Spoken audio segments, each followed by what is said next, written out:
حضرت شمس الدین ابو عبداللہ محمد رحمۃ اللہ تعالیٰ علیہ کی ولادت حضرت سیف الدین ابو زکریا شرف الدین یحییٰ رحمۃ اللہ تعالیٰ علیہ کے گھر میں ہوئی۔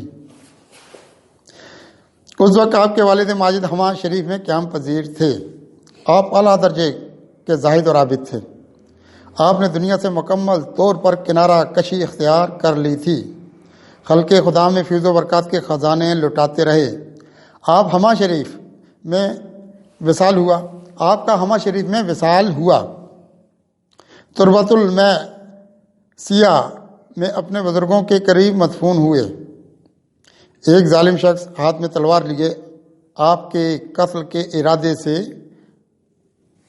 آپ کی طرف بڑھ رہا تھا۔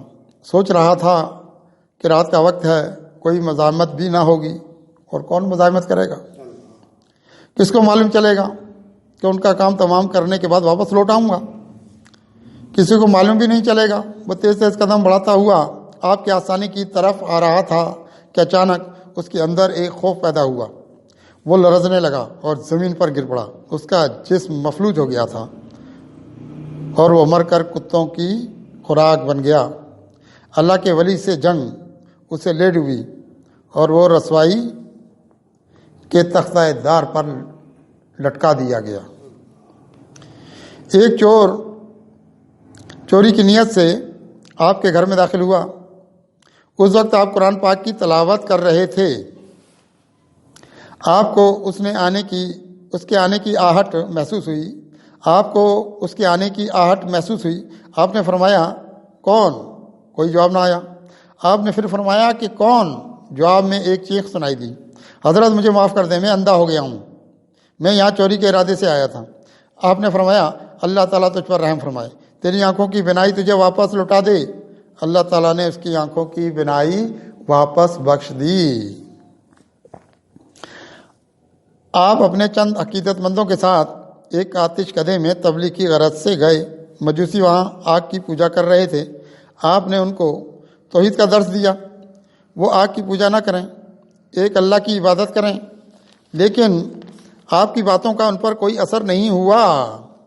پھر آپ جلال میں آ کر آگ کی طرف دیکھا۔ پھر آپ جلال میں آ گئے اور آگ کی طرف دیکھا، آگ بجھ گئی۔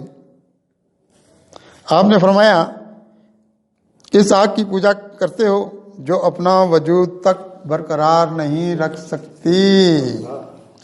مجوسی بار بار اس بات کی کوشش کر رہے تھے کہ وہ آگ دوبارہ جلائیں۔ ہزار کوشش کے باوجود بھی آگ نہ جل سکی۔ آپ نے فرمایا کہ ہماری مرضی کے بغیر آگ روشن نہیں ہوگی۔ مجوسیوں کو آپ کی باتیں ناگوار گزر رہی تھیں، مگر وہ آپ کا کچھ نہیں کر سکتے تھے۔ ایک مجوسی نے کہا کہ اگر آگ آپ کے کہنے سے روشن ہو جائے تو ہم اس بات کو تسلیم کر لیں گے کہ تم اور تمہارا اللہ تعالیٰ اس آگ سے اعلیٰ ہے جسے تم نے جلایا تو جلی۔ آپ نے فرمایا کہ یہ تو معمولی سی بات ہے، ابھی آگ روشن ہو جائے گی۔ آپ کے ایک اشارے سے آگ روشن ہو گئی اور بہت سے مجوسیوں نے آپ کے دستے ولایت پر اسلام قبول کر لیا۔ آپ ایک درخت کے سائے میں بیٹھا کرتے تھے۔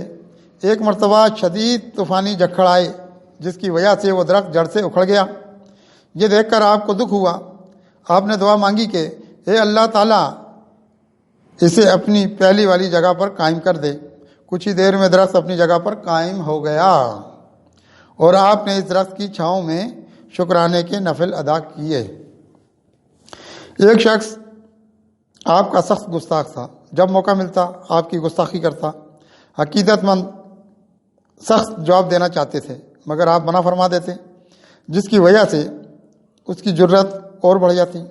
ایک دن عقیدت مندوں نے عرض کیا کہ حضرت اس کے لیے بددعا کریں۔ آپ نے اس کے لیے بددعا کی کہ اللہ یہ گونگا ہو جائے۔ کچھ ہی دیر میں وہ گونگا ہو گیا، پھر زندگی بھر گونگا ہی رہا۔ آپ ایک قافلے کے ساتھ صحرائی سفر میں تھے کہ پانی ختم ہو گیا، صرف آپ کے مشکیزے میں تھوڑا پانی رہ گیا تھا۔ آپ نے قافلے والوں سے کہا کہ یہ مشکیزے کا تھوڑا سا پانی سارے قافلے کے لیے کافی ہے۔